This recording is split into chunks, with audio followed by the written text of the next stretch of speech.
Really nervous as I walked down the hallway of my new school for wealthy students. I could feel people turning around to look at me and whispering, "Oh my god, I've never seen a goddess like her in my entire life. She looks like someone on the cover of a fashion magazine." Wait, someone thought I looked like a goddess? I was really getting the royal treatment on my first day. I had girls asking me to sit with them at lunch, and boys were dropping by to introduce themselves and bring me food. These people wouldn't look at me the same way if they ever found out about my parents. Just then, a nasty-looking girl walked over to my table and leaned on it, her face inches away from mine. "I don't know who you are or where you've dropped down from, but you better not cross me. I'm the campus queen, and I rule the school." Just then, one of the boys pushed her aside. "Shut up, girl. I've forgotten your name already. All hail the new campus queen!" When I got home that day, I quickly changed into my work clothes and rushed downstairs to meet my adoptive parents. "How's your new school?" "Oh, it's so cool and fun. Everybody really seems to like me and..." "Okay, that's great. Go to the kitchen quickly now and help the cook." I walked into the kitchen to find it in complete chaos, and the cook was relaxing on her feet up on a stool. "Why is the kitchen so dirty? And you haven't even started cooking." "Don't take that tone with me, Missy.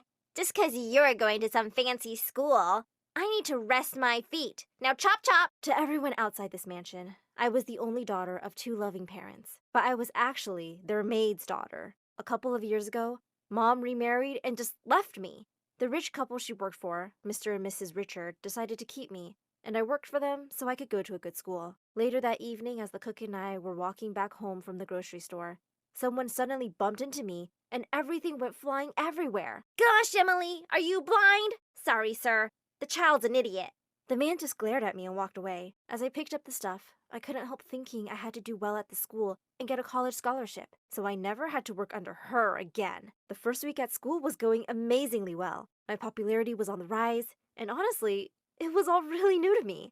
I was doing well in my lessons, and all the teachers really seemed to like me too. That is, until Mr. Howard returned from sick leave. The minute he walked into the classroom, I recognized him as the guy I'd bumped into. "Today, we'll be talking about something I detest: viruses. I mean, you kids are annoying enough, but I hate it when you're sick and come to school with noses full of snot." Wow, what an unpleasant guy. Now, something a lot of people don't know is that the same virus that causes the flu can also infect computers. So if you don't want your computers to crash, stay away from them when you have the cold. Wait, what?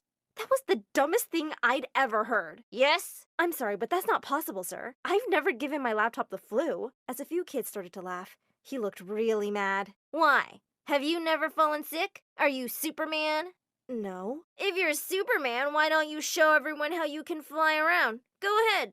"But I'm not Superman, and I can't fly." "Well, then shut up." Just then, the principal walked into the classroom glaring at the teacher. "Mr. Howard, you cannot talk to Emily like that. We're very happy to have such a smart girl here. She's definitely smarter than you. Emily, if anyone tries to bother you, you come and tell me, okay?"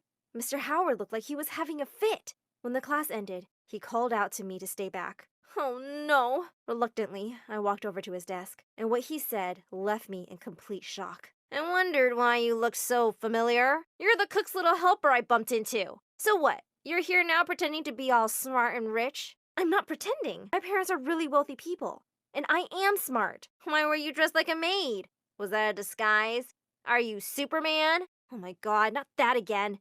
"If you're really rich, answer this. What are the names of all the Kardashians?" "The what?" "Ha! I knew it. Every wealthy person knows the answer to that. I know you're just a maid, and I don't like dishonest people, so I don't like you. I'll be watching you." And he wasn't kidding. From that day on, anywhere I went in school, there he was. It seemed like he was hoping to catch me sweeping floors or something. I realized soon, though, that keeping up the rich act wasn't all that simple. These girls just seemed like they lived on another planet. "We're going to Paris for Christmas this year." "That sounds amazing." "We're just having a party on Daddy's yacht." "Emily, what did you do last Christmas?"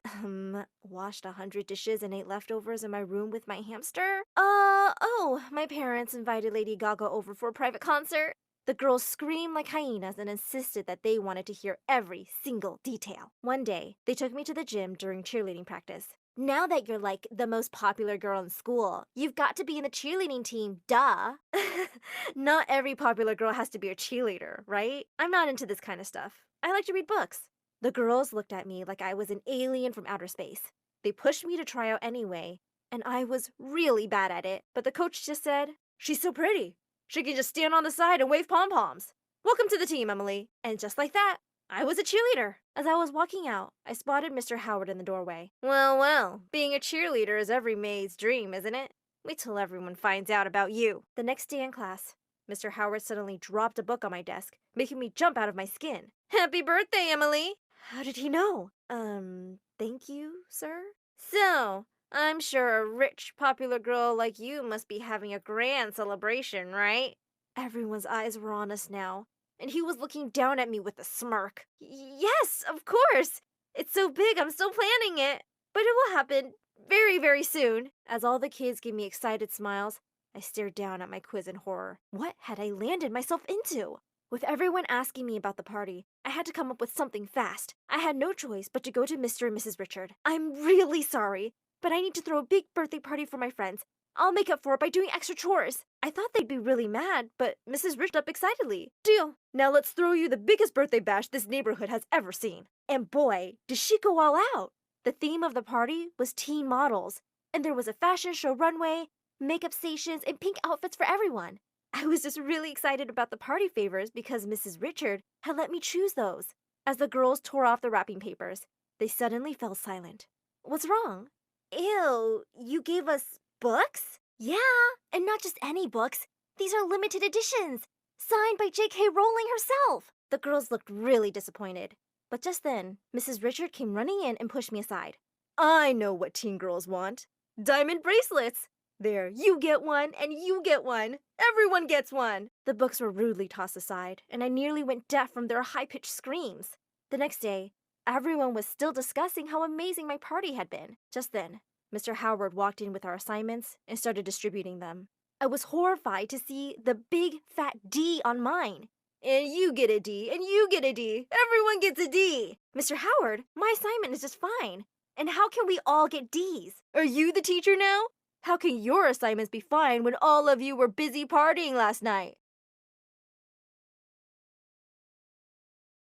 Oh yeah, I saw the Instagram stories. But we submitted these last week. That's enough. I'll see you in detention now. The bad grade and the detention wasn't even the worst part. Everyone in class was mad at me now. Like this is my fault. Look, Em, we can't be friends with you and fail science.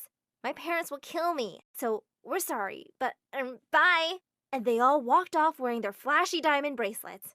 Ugh, these rich girls were the worst. I couldn't let him bully me and ruin my grades, so I decided to talk to the principal. After he looked at my assignment, he called Mr. Howard into his office. I was looking forward to the principal telling him off, but I was not expecting what came next. Mr. Howard, you're fired. What? You heard me. Now please pack your things and leave immediately. Mr. Howard looked completely stunned, then got up and left quickly. I was horrified. I hadn't meant to get him fired. Don't worry, Emily. I'll have the substitute teacher fix everyone's grades.